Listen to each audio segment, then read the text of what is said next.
तो चुमन करा लिया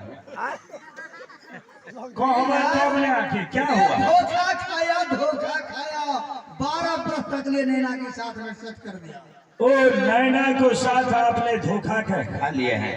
हाँ एक ते कहलिए कते टॉप का हम ओटा सेकंड कौन भांस से आके पंडा में लग देलो आ फिर धोखा खा ले लिया। हां 12 बरस के धोखा महाराज शस्त्र वाली आपको मालूम नहीं है महाराज, राम सिंह वीर सिंह कोई साधारण मानव नहीं है महाराज।